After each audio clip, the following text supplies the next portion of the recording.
প্রিয় দর্শক, আমরা বর্তমানে আছি পার্বতীপুর থানা, দিনাজপুর জেলা।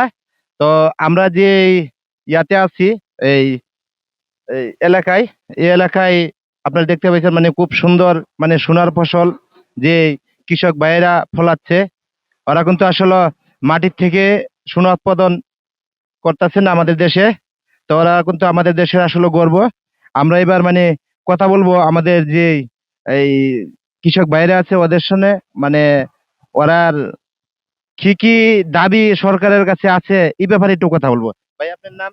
আমার নাম মোহাম্মদ ইসমাইল হোসেন। আপনি এই এই জন্য জমিগুলা চাষ করেন? জি, আমি এখানকার মালিক। আপনারা ধান কত করে মন বিক্রি করেন? আমরা তো আসলে মিনিকেট তো সরকারি ইয়া নেই, ম্যানুয়ালে মিনিকেট নেই, যার কারণে আমাদেরকে আমরা যারা গ্রোয়ার যারা আবাদ করতেছি আমরা সঠিক দাম পাচ্ছি কিনা এটা আমরা বুঝতে পারছি না। যেহেতু সরকারি রেটে মিনিকেটটা বলা হচ্ছে যে মিনিকেট চাল বাজারে পাওয়া যাবে না, সুতরাং আমরা যে আমাদের যে প্রত্যাশা সেই প্রত্যাশিত ভাবে আমরা দামটা আসলে পাচ্ছি না।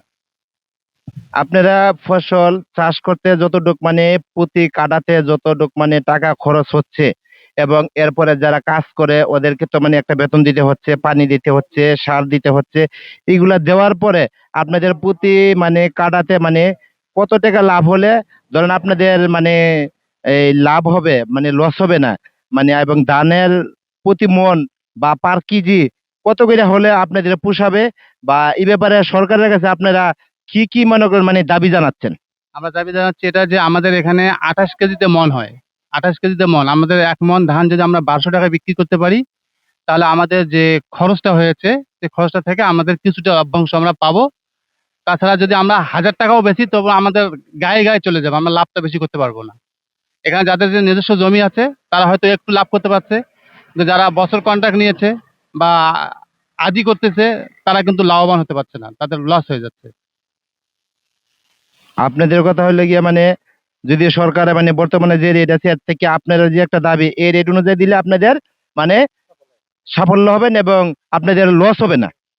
আচ্ছা, তো ভাইয়া আপনার নাম কি? রফিকুল। আপনি কি এই জায়গায় এই কাজ করেন না আপনার নিজের জমি? কাজ করি। আপনার প্রতিদিনের মানে এই সম্মানীয় কত দেওয়া হয়? এই 700, 800, 500। 700, 800, 500 দিয়ে কি আপনার ফ্যামিলি সুন্দর মানে এই চলিতেছে? না, তাহলে চলে না। কত টাকা হলে আপনার ফ্যামিলি চলে? এই 1000, 1200 টাকা। সরকারের কাছে আপনারা কি দাবি করেন? সরকারের কাছে কি দাবি করবেন? সরকারের কাছে দাবি করে আমাদের লাভ আছে? যাই করেন সরকার শূন্য যদি লাভ হতেও পারে। সরকার তো দাবি করে আমাদের লাভ নাই তো। সরকারের কাছে একটা দাবি করেন বলে ধানের দাম যদি সরকার বাড়িয়ে দিতে, তো আপনাদের তো মনে করেন মানে সম্মানে দৈনিক সম্মানে বাড়িয়ে দিবে। সরকারও ধান দাম বাড়ায়, কিন্তু আপনার মতো লোকেরা তো ধান দাম কমে দেয়। কে ধানের দাম কমিয়ে দেয়? আপনার মতো লোকেরা। আমরা ধান দাম কমে দেয়। ধানের দাম কেন কমাবে? এই যে এখন কোলিশন চলতেছে, এখন ধান দাম কমেছে, ব্যাংক বন্ধ বন্ধ করে ধান দাম কমে দেওয়া। ধান দাম সরকার থেকে রেট দিয়ে দিচ্ছে। সরকার দিয়ে দিচ্ছে। হ্যাঁ। তো আপনারা আসলে মানে মূলত মানে দোষ কার উপরে দিচ্ছেন? দোষ তো দেওয়াছি ওই যে যারা শিল্পপতি ধান স্টক করছে তার উপর দোষ দেওয়াছি। সরকার তো ঠিক আছে। আপনারা কথা হলে গিয়া যারা ধান কিনে স্টক করছে ওরাই মানে মূলত মানে রেট কমায় বাজারে সিন্ডিকেট করে রাখছে। হ্যাঁ, এই সিন্ডিকেট যেন থাকে না সরকারের কাছে দাবি জানাচ্ছেন, তাই তো?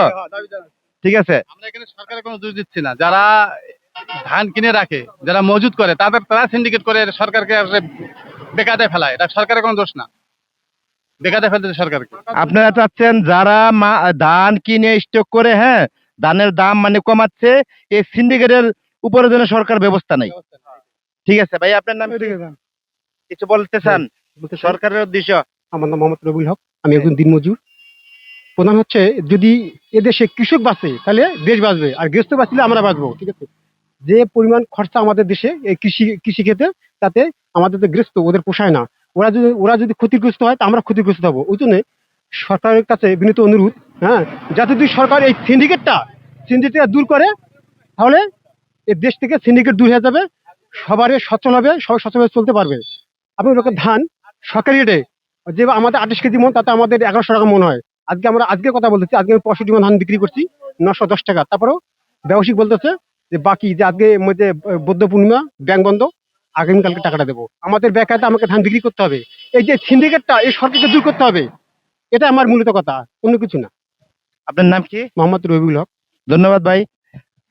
দর্শক আমরা যা জানতে পেরেছি, কৃষকেরা দিন রাতে অনেক পরিশ্রম করে এই জন্য এই ধানগুলো ওরা চাষ করে, এগুলো আমাদের দেশের যে সোনার ফসল। তো এই ফসলগুলা ওরা অনেক কষ্ট করে চাষ করার পরেও ওরা যে দাম বাজারে পাওয়ার কথা এই দাম পাচ্ছে না। ওদের যে দাবি এবং ওরার যে মানে আশা আকাঙ্ক্ষা ছিল যে আমরা ধান উৎপাদন এবং চাষ করার পরে আমরা যে মূল্যে বাজারে বিক্রি করতে পারবো, কিন্তু আসলে এই মূল্য কিন্তু বাজারে ধান বিক্রি হচ্ছে না।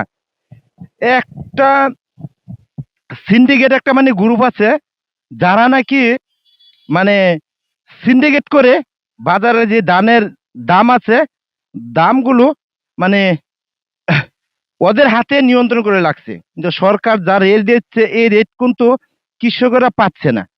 তো কৃষকের মূল উদ্দেশ্য হলো গিয়া মানে যেন এই সিন্ডিকেট গুলো সরকার নিয়ন্ত্রণ করে। প্রিয় দর্শক, ওখানে আমরা কথা বলবো। এই জন্য কৃষক বাইরে আছে, ওরা দিনে রাইতে পরিশ্রম করে এই মানে অত মানে তাপমাত্রার মাঝেও এই ধান কেটে নিচ্ছে বাড়িতে নিয়ে, এগুলো থেকে আবার মানে এই বন থেকে ধানের আলগা করবে, কইরা পরে এটা মানে প্রসেসিং করে পরে এটা বিক্রি করবে। তো আমরা ওদের কাছ থেকে মানে জানতে চাবো মানে ওদের যে ধান উৎপাদন করার পরে ওদের কি মানে আসলে লাভবান হচ্ছে কি নাকি লাভবান হচ্ছে না, মানে এই ব্যাপারে ওদের লোক একটু কথা বলবো। ভাই আপনার নাম? মুসলিম।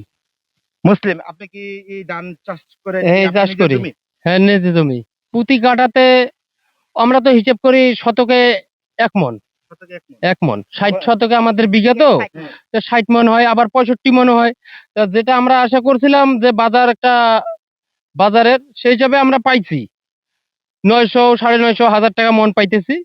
তা এ সরকারকে আমরা গালি দিব না, এ সরকার ভালোই কাজ করতেছে। যেটা বাজার পাওয়ার উচিত মূল্যই আমরা পাইছি। এই আমাদের আর কিছু এখানে বলার নাই। যে যেটা আশা করছিলাম আমরা পরিশ্রম করে যেটা ফল পাবো সেটাই পাইছি। সমস্যা চলতেছে এখন, মনে করে এই যে ধানগুলো পড়ে গেছে, এই একটু সমস্যা, টাইম লাগতেছে বেশি।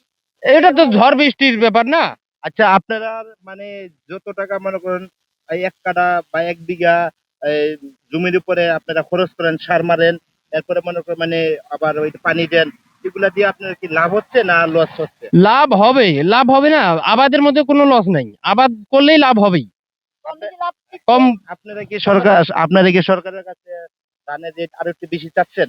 বেশি হলে তো আমাদের গৃহস্থর জন্য ভালো হয়, কৃষকের জন্য একটু ভালো হয়। কিন্তু ওই যেটা বাজার পাওয়ার সেটা তো পাইছি, কিন্তু আর একটু যদি বেশি হয় তাহলে ভালো, আমাদেরই সুবিধা হয়।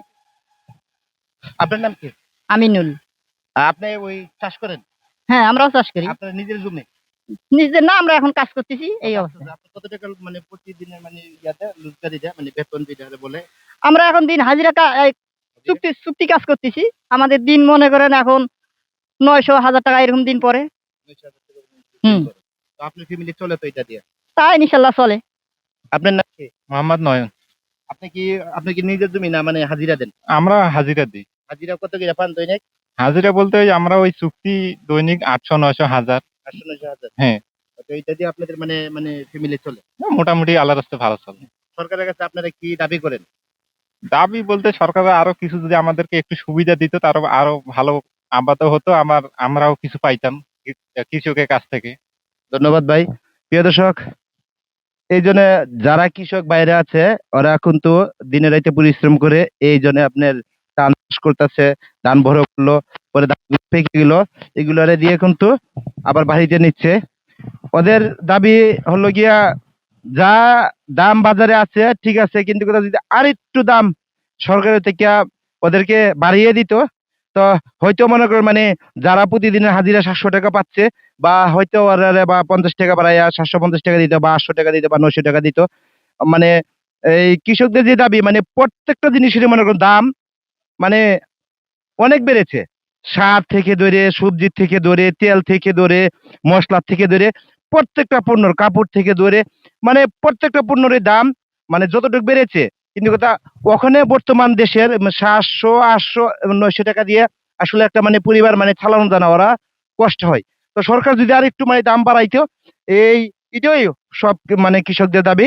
তো প্রিয় দর্শক, আমরা আপনাদের কে দেখাইলাম এই জন্য সোনার ফসল, সোনার গ্রাম বাংলায় ওরা চাষ করে। আর এই সোনার ফসল যে কৃষকেরা দিন রাত পরিশ্রম করে মাটির থেকে সোনা উৎপাদন করে, আর এই মাটির থেকে সোনা উৎপাদন করার কারণে আমাদের দেশ মানে এত উন্নত, ভবিষ্যতে আরো উন্নত হবে আল্লাহর কৃপাতে আমরা আশা করি। তো আমি আপনাদের সাথে ছিলাম মোহাম্মদ আলী সরকার। দৈনিক বাংলাদেশ মিডিয়ার সঙ্গে থাকার জন্য ধন্যবাদ।